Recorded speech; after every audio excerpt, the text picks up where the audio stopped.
अच्छा, अब हम बात करते हैं मैकेनिज्म ऑफ लेबर की।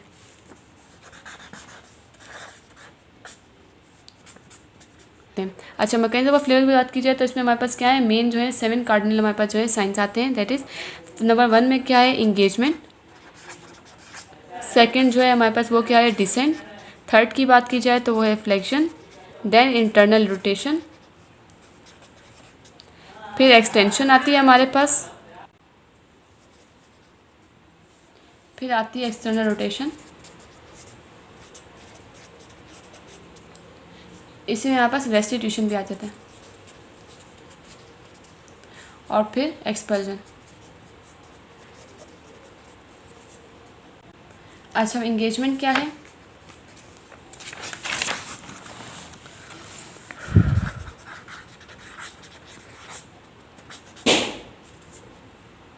इंगेजमेंट किसे कहते हैं, when maximum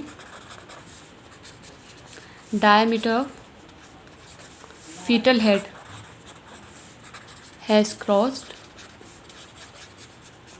inlet, that is pelvic inlet, या फिर इससे आप क्या कह सकते हैं, रिम भी कह सकते हैं। ठीक है। अच्छा, फीटस का हमें पता है कि जो हमें पता है इनलेट के बाद जो है मैक्सिमम डायमीटर क्या होता है, ट्रांसवर्स होता है। तो फीटस क्या करते हैं, एंट्री फीटस ही किसके जरिए होगी, ट्रांसवर्स डायमीटर के जरिए होगी। ठीक है। अच्छा, इसकी एक तो ये आप डेफिनेशन कह सकते हैं, या फिर ये भी कह सकते हैं कि व्हेन फीटस इज 2/5 पल्पेबल, वो जो हम पहले ग्रिप के जरिए जो है 5 फिंगर से मेजर करते हैं ना, ये फीटस कितना डिसेंड कर चुका है, मतलब कितना इंगेज हो चुका है। तो वो क्या, अगर 2/5 पल्पेबल है, इसका मतलब क्या है कि जो है फीटस जो है इंगेज हो चुका है, जो हम पॉलीग्रिप से मेजर करते हैं। अच्छा, जो नलीवेलस वीमेन है उनमें क्या है कि जो ये इंगेजमेंट का काम है वो ऑलरेडी हो चुका होता है prior to labour, almost 37 week of gestation पे। ठीक है। लेकिन वैसे जो है हम इसको यूजुअली किस चीज़ को यूज़ करते हैं, इस चीज़ को मेजर करने के लिए, तो यूजुअली हम पॉलीग्रिप को यूज़ करते हैं इंगेजमेंट को चेक करने के लिए। ठीक है। अच्छा, अगली बात है डिसेंट। डिसेंट जो है एक ये कंटिन्यूस प्रोसेस है। इसमें हमारे पास क्या है, जो प्रेजेंटिंग पार्ट है वो मज़ीद जो है डाउनवर्ड जाता है थ्रू दी बर्ड कैनाल। और ये फेज़ हमारे पास कब आता है, जब फर्स्ट और सेकंड फेज से जो है जब फर्स्ट और सेकंड फेज ऑफ लेबर चल रहा होता है ना, that is second stage of labour चल रही है, तब जो है हमारे पास डिसेंट होता है। ठीक है। Secondary to uterine contraction. और फिर हमें पता है कि जब सेकंड स्टेज का जो एक्टिव फेज आ जाता है उसमें क्या होता है कि जो मदर की तरफ से भी जो है एफर्ट मिलने लग जाती है, यानी जो मदर अर्ज होने लग जाती है उनकी तरफ से भी जो है कॉन्ट्रैक्शन आती है, एब्डोमिनल मसल यूज़ करती हैं वो। तो जो एब्डोमिनल मसल मदर्स यूज़ करती हैं, इसे हम क्या बोलते हैं, वेल्सल्वा मैन्यूअर, या फिर इसे हम क्या कहते हैं, पुशिंग कहते हैं।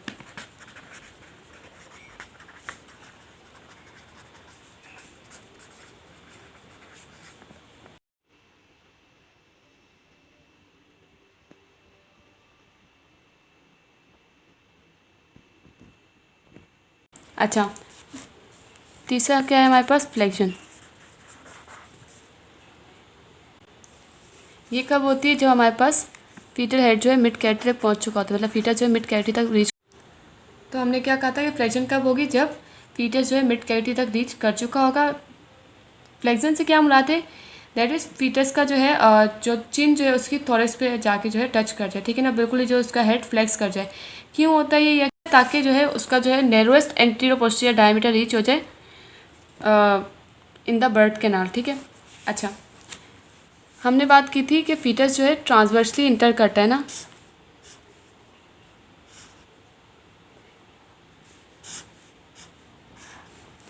एंट्री के वक्त इनलेट का जो है ट्रांसवर्स डायमीटर सबसे बड़ा है, मिड कैविटी में 12 ही है, सब कुछ बराबर है। ठीक है। फिर जो है जो तब जब बाहर आ रहा हो, यानी कि आउटलेट पे जो है हमारे पास वो है एंटीरियर पोस्टीरियर डायमीटर बड़ा है। ठीक है।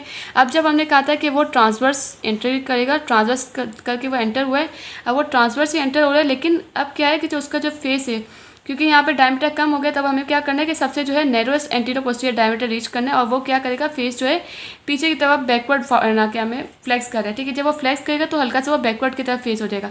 अब वो फेस ने क्या किया, टर्न कर लिया बैकवर्ड की तरफ, और नैरोएस्ट बिल्कुल ही डायमीटर रीच हो गया। क्यों, क्योंकि जो है बिल्कुल ही वो चेस्ट के साथ जाके जो है टच हो चुका है। ठीक है।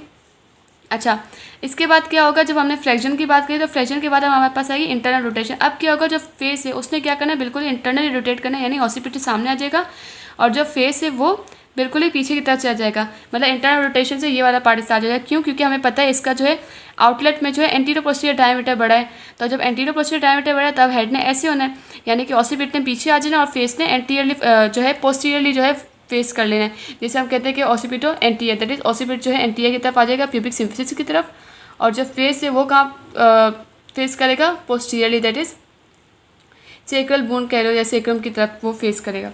अच्छा, अब हम बात करते हैं इंटरनल रोटेशन की ना।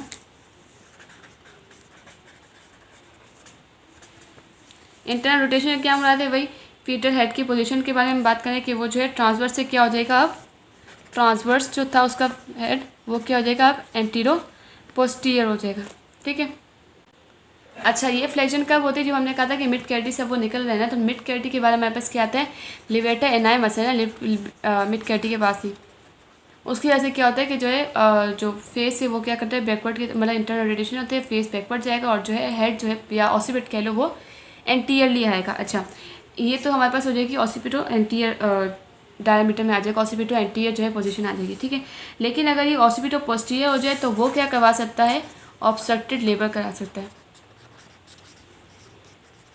ऑसिपिटो एंटीरियर में क्या होगा कि ये मैटरनल पेल्विस है, ये प्यूबिक सिम्फिसिस है। प्यूबिक सिम्फिसिस से फीटल हेड की अगर हम बात करें कि ये फेस है ना, तो फेस क्या करे, पीछे की तरफ फेसिंग है, बैकवर्ड फेसिंग है ना, और ये हमें पता है सूचर लाइन है। अब क्या होगा, फेस बैकवर्ड की तरफ ये सूचर लाइन है, तो ये सूचर लाइन क्या कर जाएगी, अलाइन कर जाएगी विद द प्यूबिक सिम्फिसिस। ये क्या इसका ऑसिपिट है, तो इसे हमने क्या कह दिया, ऑसिपिटो एंटीरियर, यानी कि फीमेल के हिसाब से एंटीरियर और ये फीटस का ऑसिपिट। ठीक है।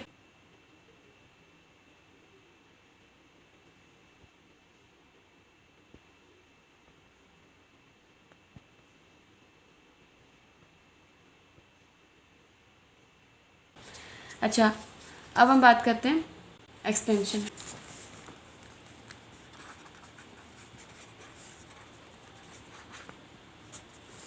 अच्छा, पहले हमने बात की थी जब हमने इंटरनल रोटेशन पढ़ी कि यहाँ पे face forward face posteriorly facing है और यहाँ पे जो है ऑसिपिट है और ऑसिपिट जो है अलाइन किया हुआ है। ठीक है।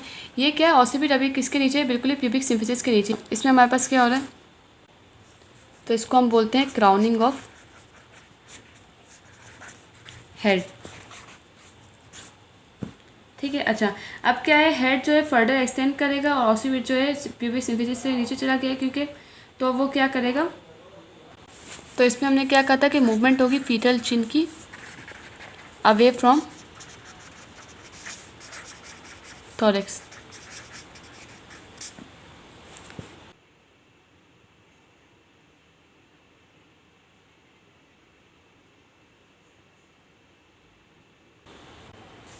अच्छा, अब हमारे पास है रेस्टिट्यूशन, जो हमने कहा था एक्सटर्नल रोटेशन के साथ आ जाता है। इसमें हमारे पास क्या है, जो हमने बात की थी कि जो हेड है वो अब जो है वल्वा से भी नीचे की तरफ जाए ना, वल्वा से लाइक बाहर की तरफ निकले। तो अब क्या होगा, जब हेड वल्वा से बाहर जाएगा तो पीछे जो शोल्डर है वो तभी भी इस पोजीशन में ना, और हेड जो है वल्वा से बाहर इस तरह से जा रहा है। ठीक है। अब ये शोल्डर ने क्या करना है, शोल्डर जो है थोड़ा सा हाँ शोल्डर इस तरह से थे ना, तो अब इन शोल्डर ने क्या करना है, इन्हें भी जो है हेड के साथ अलाइन होना है ना। अब ये क्या करेंगे, 1/8 साइकिल अगर हम बोलें, 1/8 ऑफ सर्कल जो है दोबारा ऑसिपिट की रोटेशन होगी बिल्कुल स्लाइडली सी, ताकि जो है शोल्डर जो है अलाइन कर जाए with the head, shoulder align with head. ठीक है। इसके बाद हमारे पास होगी एक्सटर्नल रोटेशन। ये क्या है, फर्दर 1/8 सर्कल जो ऑसिपिट की रोटेशन होना, फर्दर रोटेशन होना। इसकी वजह से क्या होगा, एपी से अब क्या हो जाएगा, ट्रांसवर्स हो जाएगा दोबारा, सॉरी अपोजिट हो जाएगा ना।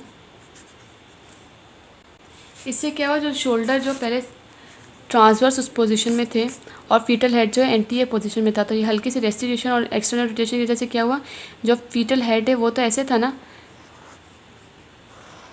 ठीक है। अब शोल्डर भी जो है इसके साथ अलाइन कर चुके हैं, तो ये शोल्डर क्या करेगा, प्यूबिक सिम्फिसिस से जाके टच करा होगा। एंटीरियर शोल्डर जो है किससे टच करा होगा, प्यूबिक सिम्फिसिस से, और हेड जो है अब हमारे पास क्या है, एक्सटेंशन और एक्सटर्नल रोटेशन की वजह से क्या है, बाहर आ चुका है। ठीक है।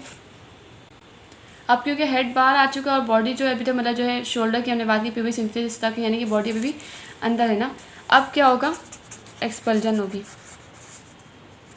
एक्सपल्जन में क्या होगा कि अब डिलीवरी होगी किसकी, शोल्डर की भी एंड फीटल बॉडी की भी।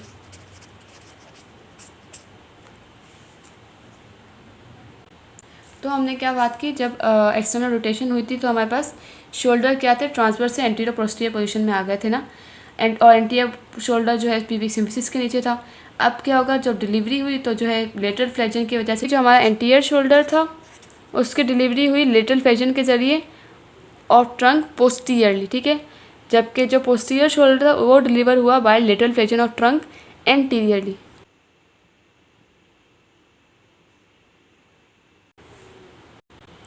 अच्छा, यहाँ तक जो है हमारे पास लेबर का टॉपिक ख़त्म हो गया है। नॉर्मल लेबर की बात की जाए तो अब हम पढ़ेंगे मैनेजमेंट ऑफ लेबर के बारे में वैसे, और इसके बाद हम पढ़ेंगे अगली वीडियो में ब्रीच डिलीवरी के बारे में।